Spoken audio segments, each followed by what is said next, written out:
Welcome. Welcome, everybody. Welcome to the first online river film session at EU Green Week 2020. I hope everybody can hear me and see the slide and see me.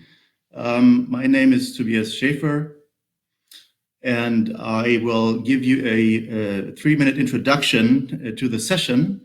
And of course, this is an online river film session, and our topic is free-flowing rivers for Europe. It is part of the Green Week 2020, but it is a sort of a different format than the other sessions. It is a premiere as we are doing a film session online, and I hope everything works out nicely. We have panelists to join us, and before I introduce the program and the participants, I would like to say thank you. Thank you, EU Commission, for hosting this event. Thank you for participating in the panel.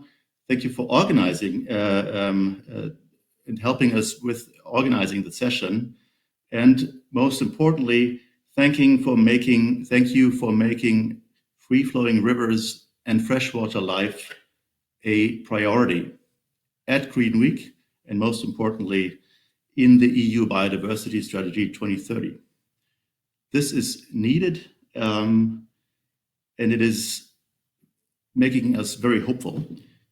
And we will reflect on the prospects of this tonight. Thank you also to EEB, EEB is co-hosting this event.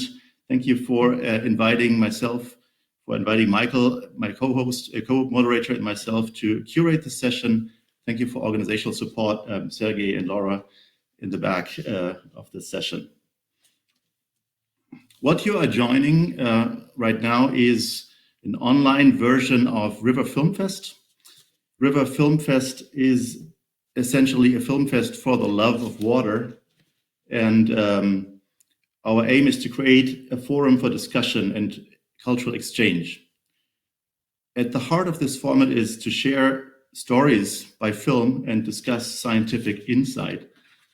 And this is what we're doing tonight. Many in the scientific community and in the environmental community are alarmed and very concerned about the decline of freshwater biodiversity and our rivers, but also in the paddling and angling communities. And what we are offering is an invitation. We're inviting people to gather in front of a screen and reflect.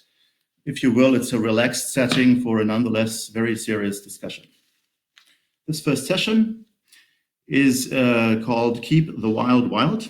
It is linked in a way to session 2 in this morning. And the topic of the 2 sessions that we're presenting here is protecting and reconnecting rivers. As we wrote in the announcement, protecting the pathways rivers create and allowing the river to renew itself. That is what river conservation is all about. The vision behind this is a network of strictly protected rivers across Europe, healthy, dynamic, and free-flowing.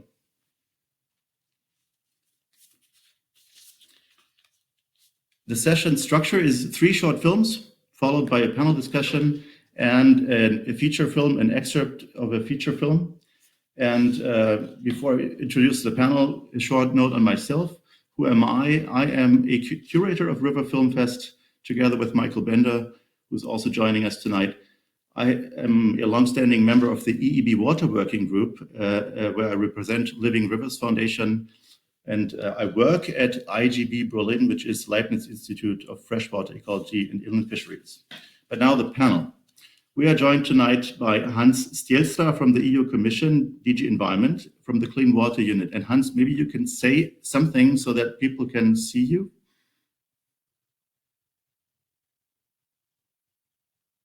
Yeah, with pleasure. Hello, everyone. Do you want me to introduce anything more, or I'll hand back to you again? I think we'll quickly go through the panelists and go straight into the first session of short films. And when I hand over to Michael, we'll have a chance to introduce you more. Secondly, Annette Spangenberg from Euronatur Foundation, head of project unit, also, of course, representing here the campaign Save the Blue Heart of Europe. Annette, maybe say a quick hello so we'll see you. Hi, everyone. Good afternoon. Great to be here. Thank you. We also have Eve Silva with us, Policy Officer for Water and Rivers at Wetlands International European Association. Hi, Eve. Hi, good afternoon, everyone. Nice to be here too. Michael Bender, also curator of River Film Fest and longstanding member of the EEB Water Working Group. Hello, Michael. Hello, I'm glad to be here with you. So, as I said, 3 short films will start the session. We will see the Vjosa, the Pripyat, and rivers from another continent. Please remember, there will also be a second session starting an hour later, and we'll continue films and discussion there. But for now, I wish you a good screening, and I'll hand over to Michael to moderate after the 3 films that we're screening now. Thank you.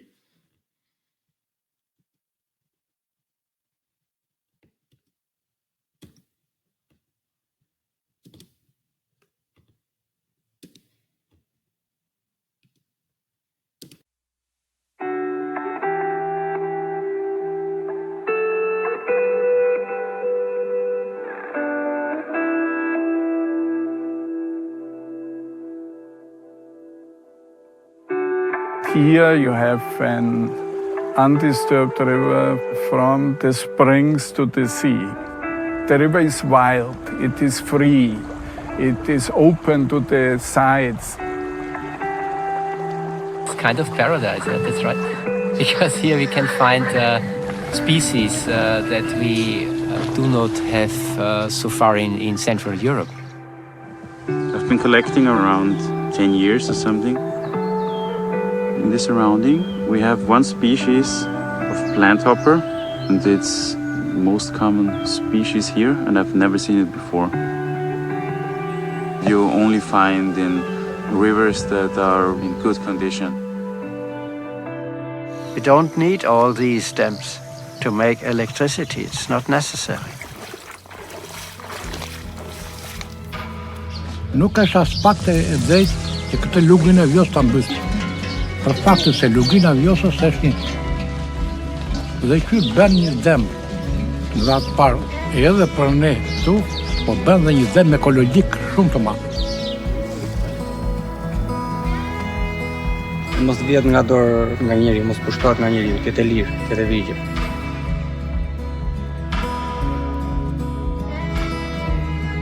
I ka të tërat mrekullit.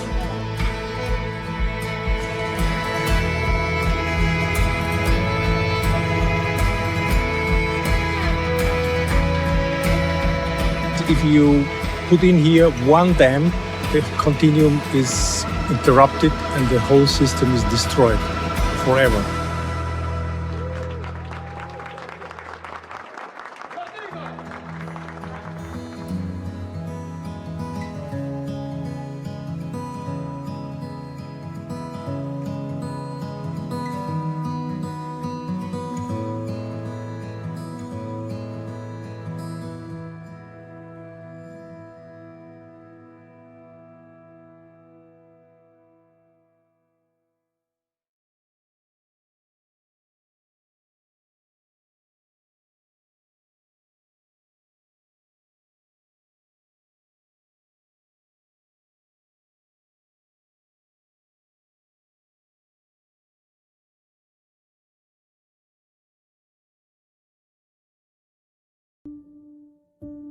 Гэта Прыпяць.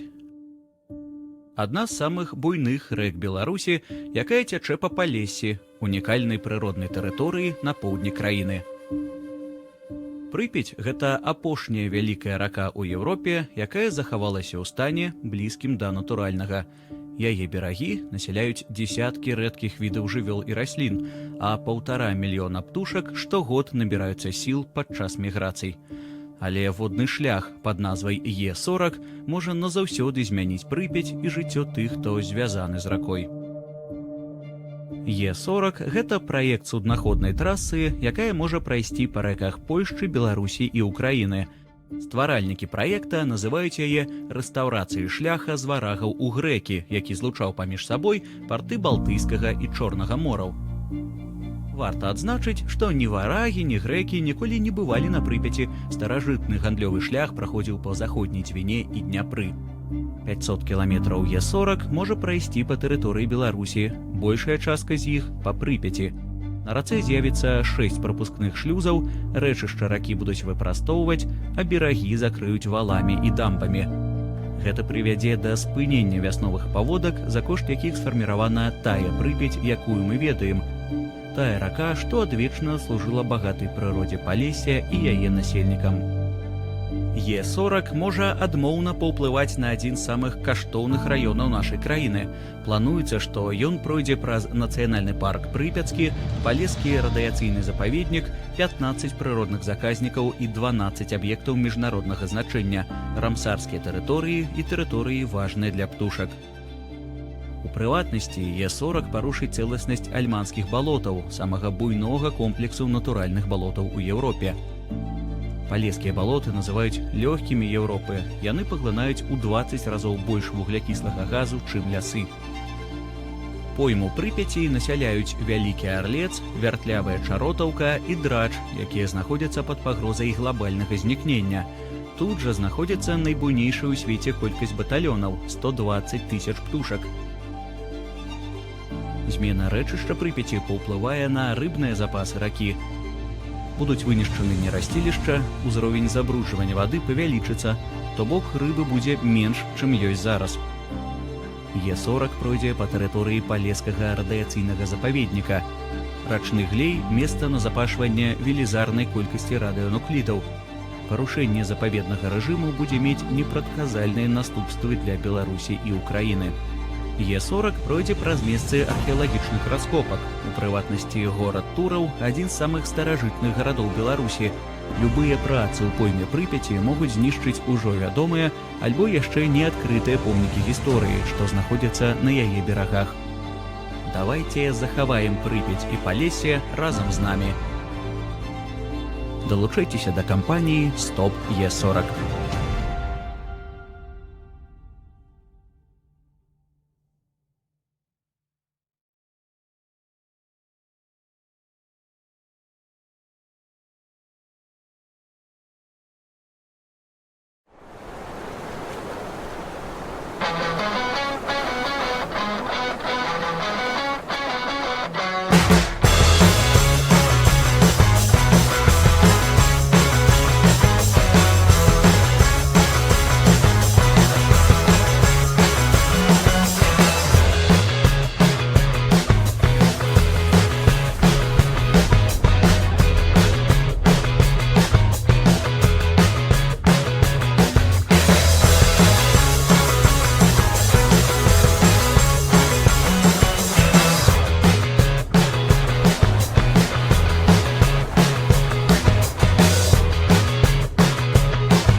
Yes, Parker is our all-time favorite on the river screenings we do.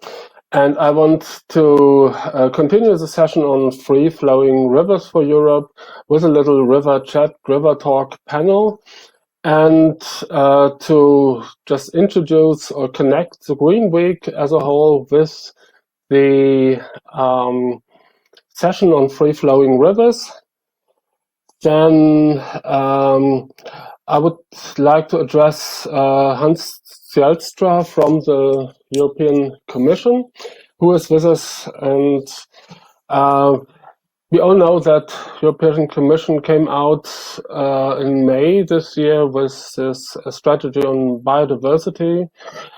Hans, could you tell us a little bit on how this is connected to freshwater biodiversity and to the protection of rivers? Sure, yes, with pleasure. And I think I have 180 seconds, no? So I will try to do it very quickly.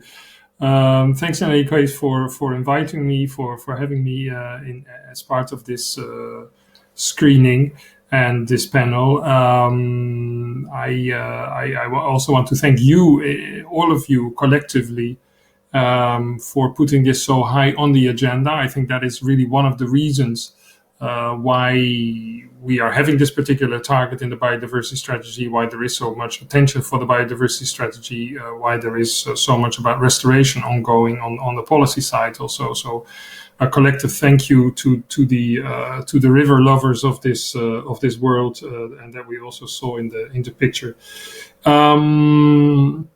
Yeah, the link between the Water Framework Directive and biodiversity, the biodiversity strategy has indicated that there should really be a very significant uptick in the surface of land and sea to be under protection, and this should also certainly cover freshwater ecosystems, which are one of the most vulnerable ones, and one of the ones that have suffered most over the last decades.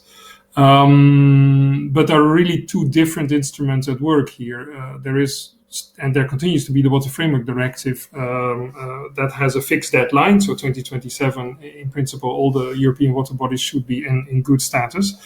But they do not cover some of the other, say, freshwater-related ecosystems. So, for instance, floodplains would not normally be part of it. Wetlands would not normally be part of this, and of course these are extremely important from a biodiversity perspective and a climate perspective and other perspectives as well. So there is not a complete overlap between the Water Framework Directive of the EU and the Biodiversity Strategy. Biodiversity Strategy sounds like a detail, but it's also aiming at 2030, whereas our deadline is 2027. So this whole obligation of the Water Framework Directive stands. What I expect from the interplay between the two things is that they will really reinforce each other. I mean, from the side of the legislation, we have a big pressure to make sure that everyone makes maximum effort to reach the targets, which will be good for biodiversity and nature protection, nature restoration as well. The biodiversity strategy will help to put the focus also on other wetty, watery ecosystems that are not currently covered. So I really expect the two things to be reinforcing one another. Now, one particular question that is really open at this stage is that, we promised to come up with a new legal instrument with legally binding restoration targets. And so the question is, what should those targets be? What should the freshwater targets be of that legal instrument? And that is really an open question to all of you, and one that we will need to answer pretty soon. And of course, the answer to that question will be relevant both to my work on the Water Framework Directive, but also to the work on implementing the biodiversity strategy. Okay, that was super fast and hopefully within the 3 minutes. Thank you. Thank you so much, Hans. And I think we have the opportunity tonight to have some first thoughts on this kind of protection schemes that might be considered in the future as a legal instrument. And I take the opportunity to introduce today Mr. Professor Dr. Clement Tockner, who is Austrian Science Fund representative and also in the Alliance for Freshwater Life. And maybe as a start for this session also, we regard this rivers and river landscapes that we need to protect as the hotspots of biodiversity. Could you maybe just outline a little bit what are the special features that make our rivers so important and so vulnerable to pressures? And good afternoon. I mean, we have seen in the films a free-flowing or a wild river is a free-flowing river. And it means a wild river or a free-flowing river means that they have a natural flow regime and a natural sediment regime.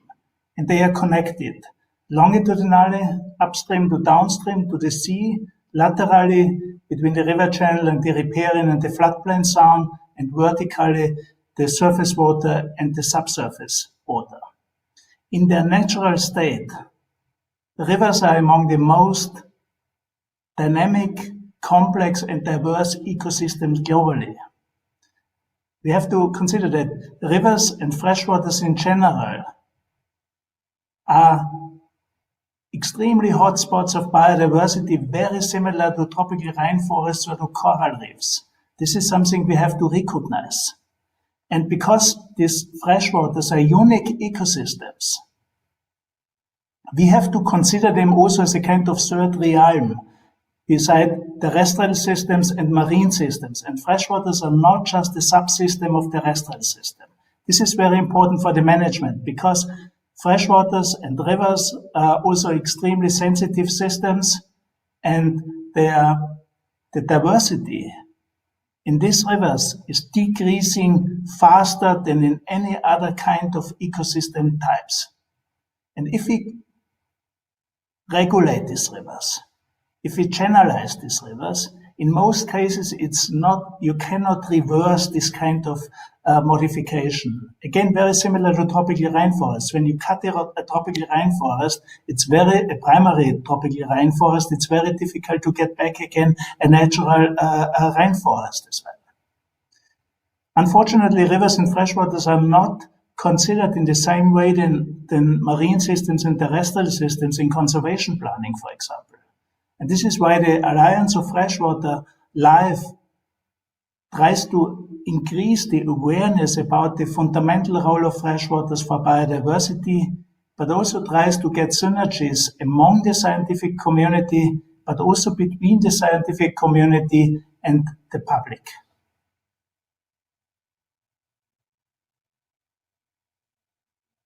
Thank you so much. And I know why we are inviting you to our river sessions again and again, because you can bring to us all these complicated scientific findings with very clear messages and words. So thank you so much for this. And we understood that there's in the Mediterranean, there has been a study that is examining the effects of hydropower on aquatic life, especially on rivers. And with us today is Annette Spangenberg from Euronatur, Euronature, and also involved in the Blue Heart, Save the Blue Heart of Europe campaign. Could you tell us a little bit of the results of the study that has just come out in some short words? Thank you. Yeah, as you said correctly, we had commissioned a study, you can see the cover hopefully now, on the threatened freshwater fishes of the Mediterranean Basin Biodiversity Hotspot. And the study was written by several renowned scientists, which partially also are from the IGB and the Leibniz Institute. And among them, or the main author was Dr. Jörg Freihoff, who is also part of the IUCN SSC Freshwater Fish Specialist Group. The geographical scope, as it is said, is the Mediterranean basin, and included in this are the Iberian Peninsula, France, Italy, parts of the Balkans, the Middle East, and also countries of the Maghreb were geographically surveyed. And in total, a bit more than 250 endangered freshwater fish species, along with the stock situation in rivers in the Mediterranean basin, were recorded.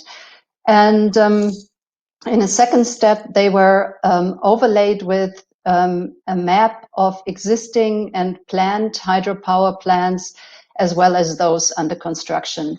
And the main intention of our study was to assess how the existing, but also mainly how the planned, in addition to the existing, the planned hydropower plants would affect the fish species. And just to give you an impression on the enormous amount and numbers of hydropower plants which are existing and in addition planned in the Mediterranean basin.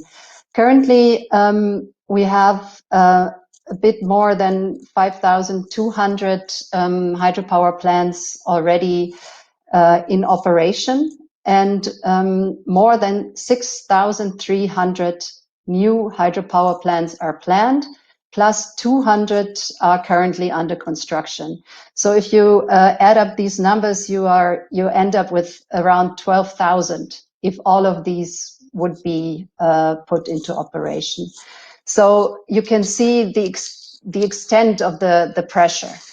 And of course, this will affect the freshwater fish, and not only the freshwater fish, but the complete river ecosystems. But to give you the findings of the study, it came out that if all the projected plants were built, 179 fish species would be driven further towards extinction, and 7 species are likely to become globally extinct.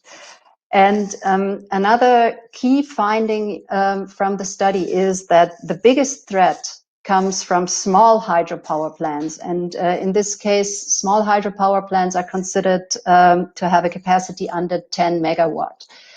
And out of these 179 fish species, 163 fish species would be affected by these so-called small hydropower plants.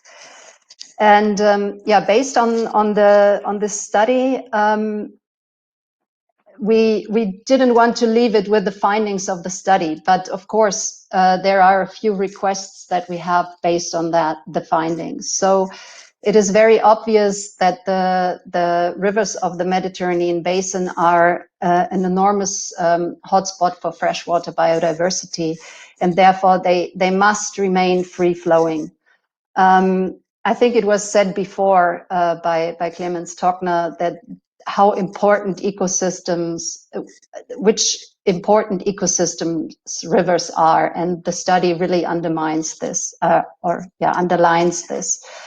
And especially the root cause for this enormous growth of hydropower must be stopped. And in the case of the small hydropower plants, we have a policy of subsidies to finance the construction of small hydropower plants. So from our point of view, this must be stopped in order to preserve the last free-flowing rivers. Thank you.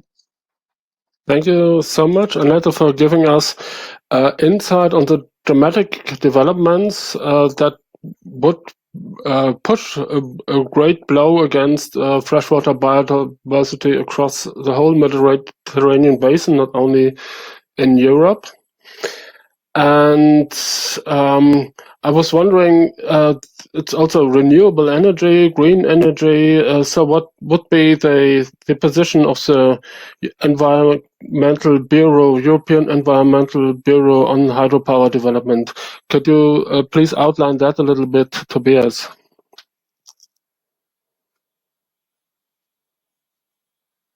Thank you, Michael.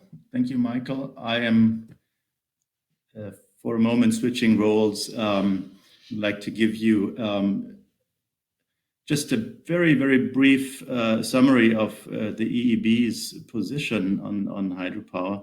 And that position has been sharpened over the years, but you hopefully can see here a brochure from 2012 from the first fitness check exercise and the blueprint to safeguard Europe's water resources at the time, 8 years ago.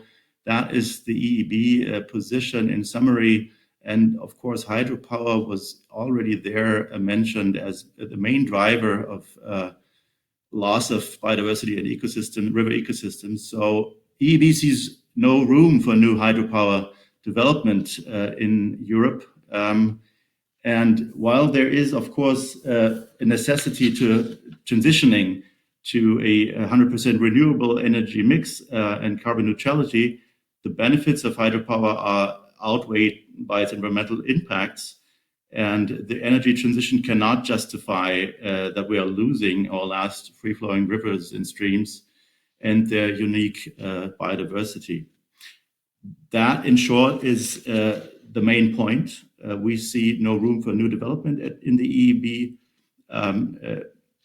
And the role of hydropower in terms of becoming more sustainable is, of course, in retrofitting facilities that are not providing continuity and fish passage. And it's very much in the field of removing barriers and actually taking down facilities. And we'll focus on that a little bit more in the second film session. We think that the Natura 2000 network and the rivers and streams in the network should be the nucleus of a network of strictly protected freshwater habitats. And certainly these areas should not in no way be affected by new hydropower projects. And there's a great controversy at this point, of course, as we just heard from Annette, between plans for new development and protecting freshwater habitats. As we are running a little late, I would leave it with that and hand back to Michael. Thank you.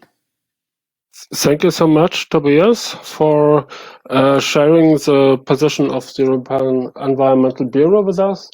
I want to tell all of you who are watching that we are 120 participants in the moment, so it's a huge success, this session. Thank you for joining us all. But now I would like to hand over to Hans Zelstra, just as we see that we have a real big blow against aquatic biodiversity by those hydropower plants. What would the EU Commission with the Biodiversity Strategy do to preserve our ecosystems? Yeah, thank you. Look, it's obvious that hydropower is a very big problem for achieving river continuity, and for all the reasons that have been mentioned, the fish, the sediment, the flow, the biodiversity downstream, the social aspects. Let's not forget about those. From our side, we're not overly keen, and I think I probably speak for most of us in the Commission about small hydropower. Again, for the reasons that you mentioned, so they are of course, by far the largest number, and they are not contributing very much to the generation of clean energy. And before you tell me, I will tell you that clean energy is to be put within inverted commas. Of course, it's not the cleanest completely.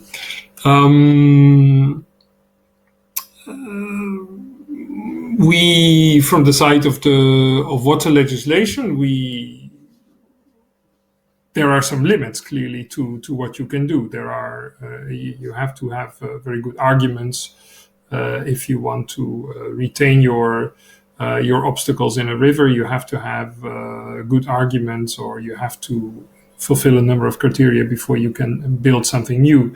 That's all pretty clear. And on that basis, in fact, we do go after some of the member states that have huge numbers of these small installations, and where we have the impression that they have not been following the letter of the law. So that certainly is one instrument to water legislation. I think in general is a pretty strong instrument that can act as a disincentive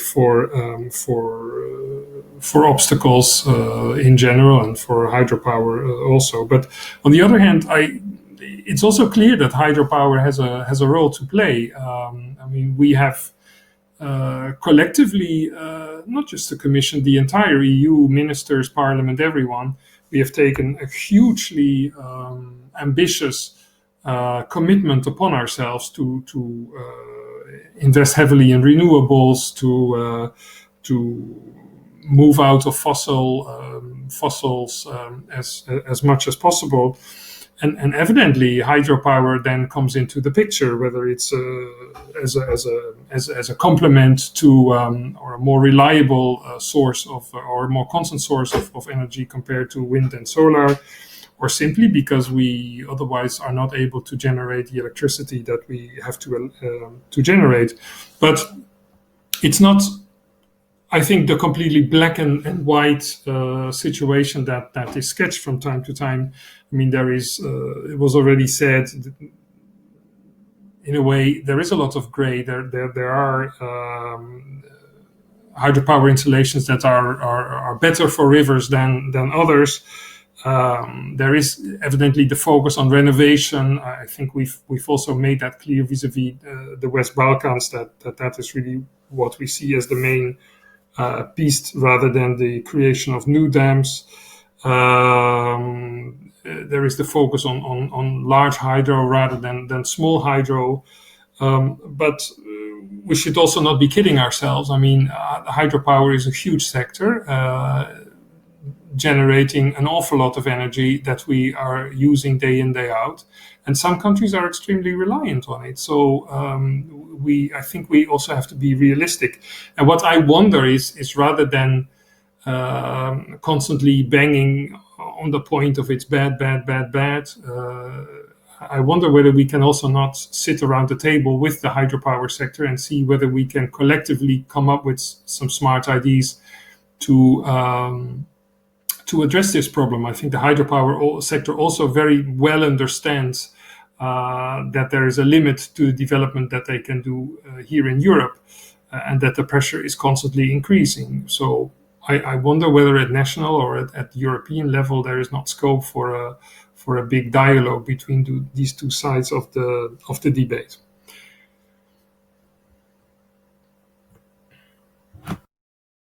Thank you so much, Hans, for your insight. And yes, I think, of course, we also have in other river sessions people from hydropower industry also with us, just to share also their view. And there are discussion cycles. And I think, but in the first place, it's very important to raise the awareness of hydropower to be a problem to our aquatic ecosystems.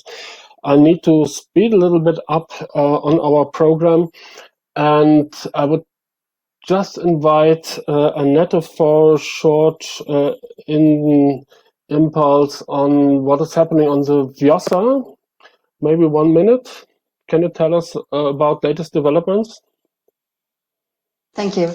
Yeah, I will try to be very brief because I think you have seen the Vjosa in the movie that was shown in the beginning. So no need to advertise the Vjosa as one of the last free-flowing rivers in Europe. I'm doing it anyway. But yeah, you might also be aware that until about 3 weeks ago, there was this huge threat of a hydropower plant being built in the upper part of the Vjosa River. And about 3 weeks ago, there was a very surprising but, of course, welcome turn in this. as the Prime Minister of Albania, Edi Rama, announced that the construction of the dam would be cancelled and that there would be a national park established. And ever since, we are together with, of course, other NGOs like Riverwatch and our partner in Albania, Eco Albania, as well as others, are working for pushing this further on all levels. And I would like to stress here that this is a really unique chance to, if a Wild River National Park would come along the Vjosa, as well as along its tributaries, it would be a unique chance to not only save one river, the Vjosa, from any further infrastructure development, but also to protect a whole riverine system of unique and outstanding European value. So, yeah, I'm using this opportunity to advertise among everyone who is with us today to really work with us on that and to push our initiative for Vjosa National Park. Thank you. Thank you. We certainly do in support, and we also always cover the Blue Heart campaign in our film sessions. Thank you for your contribution. And the question for me would now be, well, are there in Europe other schemes of protection that are already in place? And I understood that Tobias is having a study on this, and maybe he can share something on protection schemes that are in place in Europe already. Tobias? Michael, again, we are running a little late, so I'll try to be brief. Yes, the Vjosa is a great, potentially a turning point, because the Vjosa National Park would, of course, really focus on what Clement Tockner introduced as the essentials of the river, the flow regime, the sediment regime, and along with that, all the biodiversity values, the dynamics. And this is unique. There is, maybe with the exception of Vienna, Hainburg, no national park that explicitly guarantees such protection. And however, over the last decade, several European member states have, in fact, created protection schemes specifically to protect the free flow of certain rivers or river stretches. And yes, there is a study available that gives an overview of these protection schemes. And I had the opportunity to work on this. It was commissioned by the Nature Conservancy and was put online last year. Main point, the Socha River in Slovenia in 1976 was the first river in Europe that by law was protected against hydropower development and as a river in free-flowing condition. Finland in 87 created a law that protected remaining free-flowing river stretches. We'll have a trailer on the Finnish example or on the Finnish dam history in the second session. Sweden has a system of protected rivers or river stretches, and Spain invented something. It will be, I think, very interesting to see how these rather disconnected schemes can be combined to build something like a European system of protected rivers, and how the interplay is with the restoration agenda. I think maybe that's my short input at this to this question. Thank you. Tobias, could you just continue with introducing the last film to conclude the session?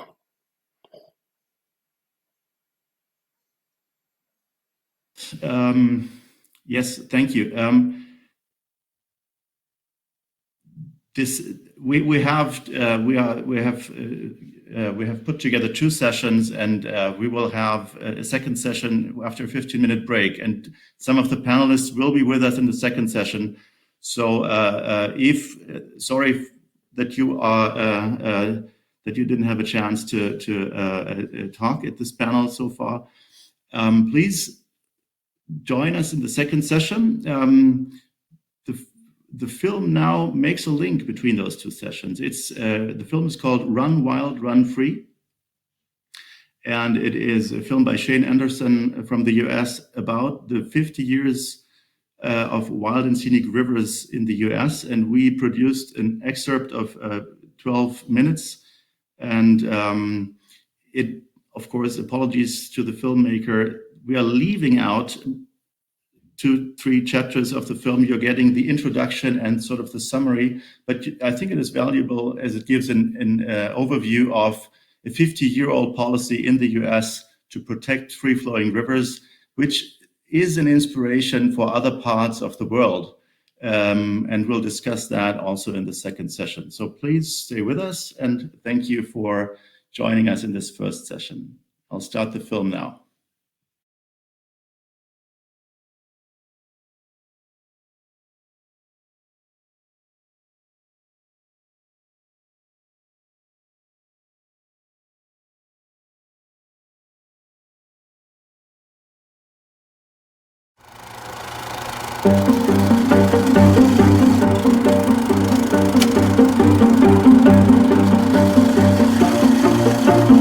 An unspoiled river is a very rare thing in this nation today. Their flow and their vitality have been harnessed by dams, and too often they've been turned into open sewers by communities and by industries. And it makes us all very fearful that all rivers will go this way unless somebody acts now to try to balance our river development. So, we are establishing a national wild and scenic river system, which will complement our river development with a policy to preserve sections of selected rivers in their free-flowing conditions, to protect their water quality, and to protect other vital conservation values.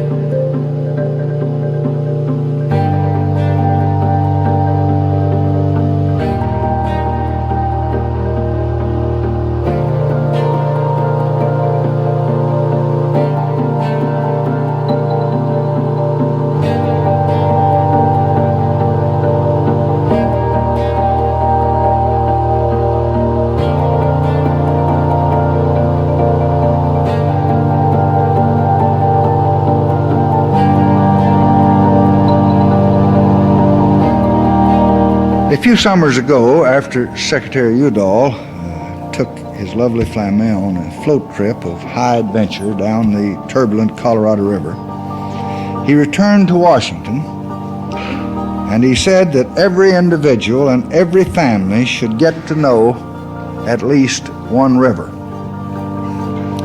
So today we are initiating a new national policy which will enable more Americans to get to know more rivers. And now it gives me great pleasure to approve these bills, which I think will add still more to the scenic wealth of our country, and which I think is going to mean so much to my little grandson and all the others like him that will live in a beautiful America their lives. Thank you.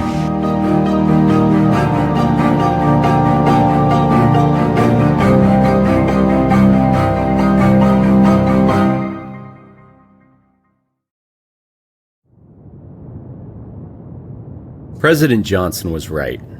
The gift of wild rivers and a beautiful America did mean so much to the generations that followed.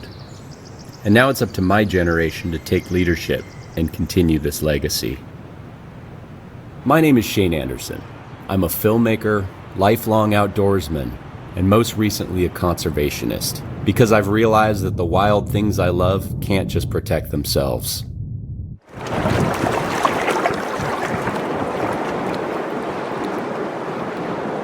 50 years ago, due to the foresight of some very thoughtful and brave people, we were provided an amazing tool for protecting our rivers. That tool was the Wild and Scenic Rivers Act. The idea was to balance river development with protecting what remained of free-flowing waterways. The act has literally saved hundreds of our most cherished American rivers from the titans of industry.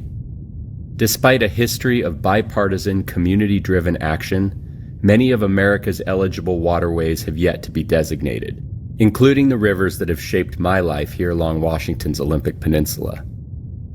So for the 50th anniversary, I've set out to learn more about this incredible story, with the hope we can become inspired by those that had the vision and passion to protect their rivers. After all, it's far cheaper and more effective investing in river protection than bringing back what was lost. This is Black Canyon, where Nevada and Arizona meet, where the Colorado River once flowed uncontrolled. Here is where man conquered this mighty river, placing a concrete yoke about its neck to harness its tremendous water and power resources. So when people first started talking about a system of national wild and scenic rivers, the big dam building era in America was in full swing. 70,000 large dams had been built, another 10,000 were under construction or planned or proposed. The modus in America was to dam any river, anywhere, at any cost. You know, these valleys and canyons went under hundreds of feet of flat water. They were gone forever. The migration of fish was stopped. The flow regime downstream from the dams was changed. So they were really the kind of the ultimate threat to the rivers of America. The biggest loss that I've always felt is Celilo. When I was a baby, I was taken to Celilo. It was, for one thing, a trade center. Most important was the loss of the fishing at Celilo.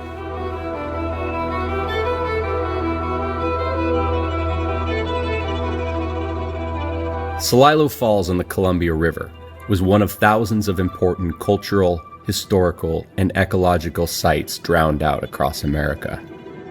There weren't only big dams proposed all over America, but the waters were heavily polluted. You know, there were rivers on fire because there was so much debris and oil on them. Pollution was a way of life before the Clean Water Act of 1972. Diversions were rampant all over the West. You know, water was considered wasted if it wasn't taken out of a river and put to use for irrigation. The destruction of America's rivers caught the attention of twin brothers John and Frank Craighead after witnessing the demise of the Potomac, their childhood river that flows from West Virginia through Maryland.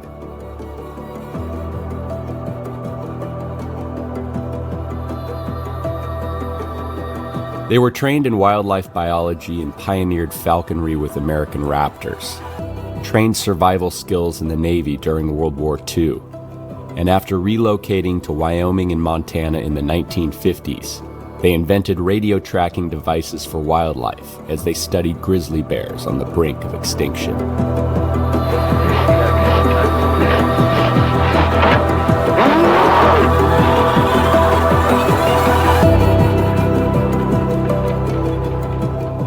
So the Craighead brothers were studying grizzly bears in the northern Rockies. So they became aware that the Flathead system in Montana was one of the wildest river basins in the West. They knew that a dam on the North Fork of the Flathead had been fought and defeated in 1944 when almost no dams in America were stopped. But it was stopped only because it would flood into Glacier National Park. It's really the national park that was protected more than the river per se. So being blocked there didn't really faze the Army Corps of Engineers. They simply moved their dam site to Spruce Park on the Middle Fork. But that ended up being a very fateful move in the history of river conservation, because the Craighead brothers realized that the Middle Fork was the wildest river in Montana. They didn't feel that it should be dammed. It would have effects on grizzlies and other kinds of life. but more importantly, realized that a bigger, more far-reaching approach was needed if we were going to protect the very best rivers in America. From the wilds of Montana to Washington, D.C., America now had a protection system in place for free-flowing rivers. The Wild and Scenic Rivers Act is meant to protect and enhance values unique to individual free-flowing rivers. Designated rivers would gain protections from the construction of dams and other natural resource development or extraction that would threaten the river's natural character, ecology, and surrounding scenery without infringing on private property rights. Only local governments have the jurisdiction on private property laws. Each designation was intended to be tailor-made for individual river systems and communities. The concept of wild and scenic was also intended to provide value in ecosystem services such as clean water and biodiversity.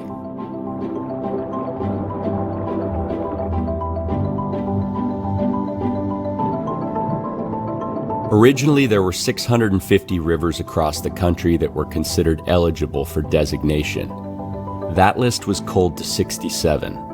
27 of those were chosen for further study, and 8 charter rivers were designated wild and scenic.